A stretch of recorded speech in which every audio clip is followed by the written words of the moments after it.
हरे कृष्ण। श्रील प्रभुपाद की जय। श्रीमद् भगवद गीता की जय। भगवद गीता तेना मूल रूपे कृष्ण कृपामूर्ति श्री श्रीमद ऐसे भक्ति वेदांत स्वामी प्रभुपाद द्वारा भाष्य लिखित। प्रथम अध्याय। कुरुक्षेत्र ने युद्ध भूमि पर सैन्य निरीक्षण। श्लोक 25। भीष्म द्रोण प्रमुखत सर्वेषां च महीक्षिताम् उवाच पार्थ पश्यैतान् समवेतान् कुरुनिति। भीष्म पितामह भीष्म, द्रोण गुरु द्रोण, प्रमुखत निसामे, सर्वेषां सौनी च पण महीक्षितां, विश्वभरना राजा उवाच बोल्या, पार्थ हे पृथाना पुत्र, पश्य जो एतान આ બધાને સમવેતાન એકત્રિત થયેલા કુરુન કુરુવંશના સભ્યોને ઇતિ એમ અનુવાદ। ભીષ્મ દ્રોણ તથા વિશ્વભરમાં અન્ય બધા જ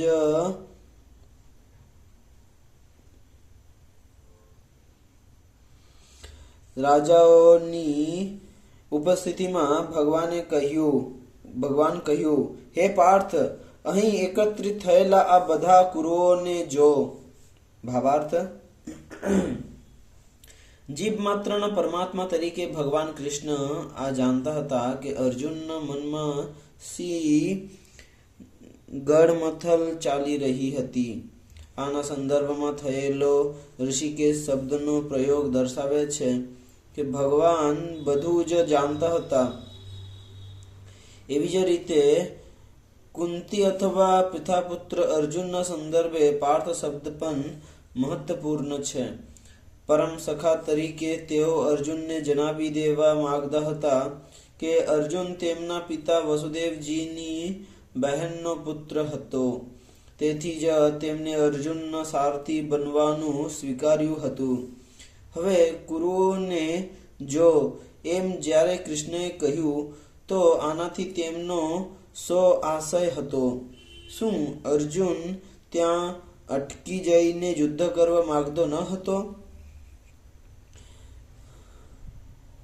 કૃષ્ણએ પોતાની ફોઈ પૃથાના પુત્ર પાસેથી એવી આશા ક્યારે રાખી ન હતી।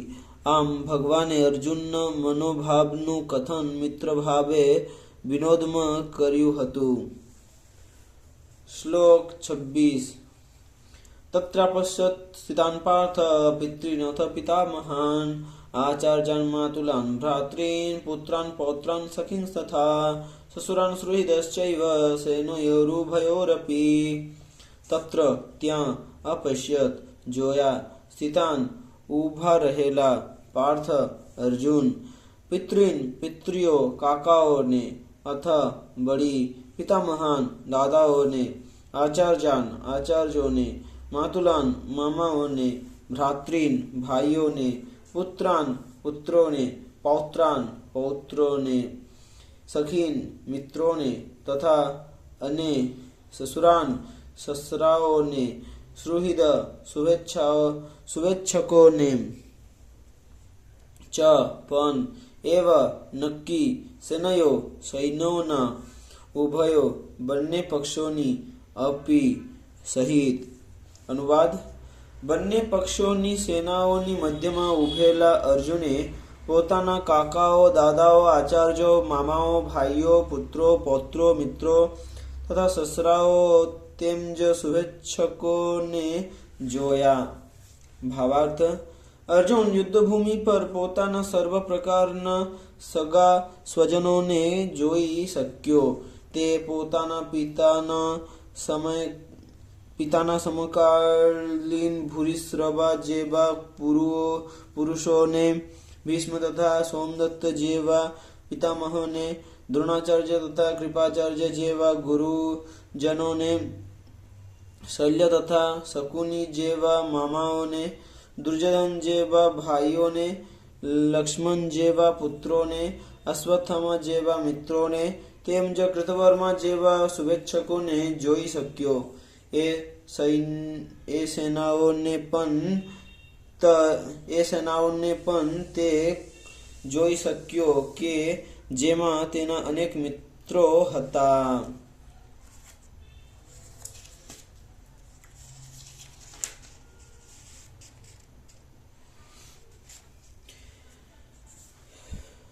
जय श्रीमद् भगवद गीता की जय. श्रीमद् भगवद गीता महात्म. गीताशास्त्रमिदं पुण्यं य पठेत् प्रजतः पुमान् विष्णुपदमवाप्नोति भयशोकादिवर्जित. जो मनुष्य ભગવદ્ ગીતાના ઉદ્દેશોને યોગ્ય રીતે અનુસરે તો તે જીવનના સર્વ દુઃખો તથા ચિંતાઓથી રહિત થઈ જાય છે. તે આ જીવનમાં સર્વ ભયમાંથી મુક્ત થશે અને તેના બીજા જન્મમાં તેનું જીવન આધ્યાત્મિક થશે. ગીતાધ્યયન શીલસ્ય પ્રાણાયામ પરસ્ય ચ નૈવ સંતિ પાપાની પૂર્વજન્મકૃતાની ચ. જો કોઈ મનુષ્ય ભગવદ્ ગીતાનું નિષ્ઠા તથા ગંભીરતાપૂર્વક અધ્યયન કરે છે તો ભગવત કૃપાથી તેના પૂર્વે કરેલા દુષ્કર્મોના ફળો તેને ભોગવવા પડશે નહીં. મલિનમોચનં પુંસાં જલસ્નાનં દિને દિને સકૃતગીતામૃત સ્નાનં સંસારમલનાશનમ. જળમાં સ્નાન કરીને મનુષ્ય હંમેશા પોતાને સ્વચ્છ કરી શકે છે, પણ ભગવદ્ ગીતા રૂપી પવિત્ર ગંગા જળમાં જો કોઈ એક વાર પણ સ્નાન કરી લે તો તે ભવસાગરની મલિનતાથી હર હંમેશ માટે મુક્ત થઈ જાય છે. ગીતા સુગીતા કર્તવ્ય કિમ અન્ય શાસ્ત્ર વિસ્તરૈ જા સ્વયં પદ્મનાભસ્ય મુખ પદ્માત વિનિશ્રિતા. ભગવદ્ ગીતા ભગવાનના મુખ કમળમાંથી ઉદ્ભવી હોવાથી મનુષ્ય માટે અન્ય વૈદિક સાહિત્ય વાંચવાની જરૂર રહેતી નથી. તેને કેવળ ભગવદ્ ગીતાનું જ ધ્યાનપૂર્વક નિયમિત શ્રવણ તથા વાંચન કરવું જોઈએ. આ યુગમાં લોકો સાંસારિક કાર્યોમાં એટલા બધા વ્યસ્ત હોય છે કે તેઓ સમસ્ત વૈદિક સાહિત્યનું અધ્યયન કરી શકે નહીં, પરંતુ આ જરૂરી પણ નથી. આ એક ગ્રંથ ભગવદ્ ગીતા જ પર્યાપ્ત છે, કારણ કે તે સમસ્ત વૈદિક ગ્રંથોનો નિચોડ છે, અને ખાસ તો એટલા માટે કે તે પૂર્ણ પુરુષોત્તમ પરમેશ્વરે પોતે કહી છે. ભારતમૃત સર્વસ્વં વિષ્ણુર્વક્તાદ વિનિશ્રિતં ગીતા ગંગોદકં પીત્વા પુનર્જન્મ વિદ્યતે. જે ગંગાજળનું પાન કરે છે તેને મોક્ષ મળે છે, તો પછી જે મનુષ્ય ભગવદ્ ગીતાના અમૃતનું પાન કરે છે તેને માટે તો કહેવું જ શું. ભગવદ્ ગીતા મહાભારતનું અમૃત છે અને સ્વયં ભગવાન કૃષ્ણએ આદ્ય વિષ્ણુએ કહી છે. ભગવદ્ ગીતા પૂર્ણ પુરુષોત્તમ પરમેશ્વરના મુખમાંથી નીકળી છે અને ગંગા ભગવાનના ચરણ કમળમાંથી નીકળી છે. જો કે ભગવાનના મુખ અને ચરણ કમળોમાં કોઈ ભેદ નથી, પરંતુ તટસ્થ ભાવે અધ્યયન કરવાથી આપને સમજી શકીશું કે ભગવદ્ ગીતા ગંગાજળથી પણ વધુ મહત્વપૂર્ણ છે. સર્વોપનિષદોગાભો દુગ્ધા ગોપાલાનંદન પાર્થવત્સ સુધીર ભક્તા દુગ્ધં ગીતામૃતં મહત. સમસ્ત ઉપનિષદોના સારરૂપ આ ગીતોપનિષદ ભગવદ્ ગીતા ગાય સમાન છે, અને ગોપાળક તરીકે સુપ્રસિદ્ધ કૃષ્ણ આ ગાયને દોહી રહ્યા છે. અર્જુન બાછરડા જેવો છે અને બધા વિદ્વાન તથા શુદ્ધ ભક્તો ભગવદ્ ગીતાના અમૃતમય દૂધનું પાન કરનારા છે.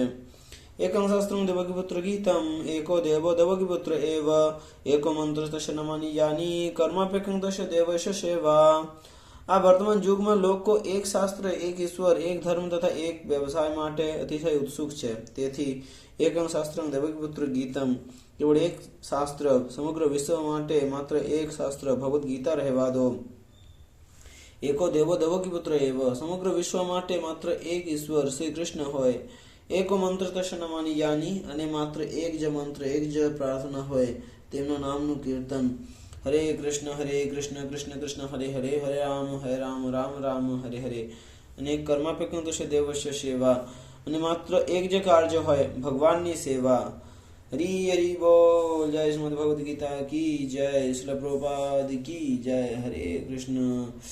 ગીતા પાઠ ક્ષમા પ્રાર્થના મંત્ર. ઓમ યદક્ષરં પરિભ્રષ્ટં માત્રહીનં ચ યદ્ ભવેत् પૂર્ણં ભવતુ તત્સર્વં તત્પ્રસાદાत् સુરેશ્વરઃ. હરિ બોલ.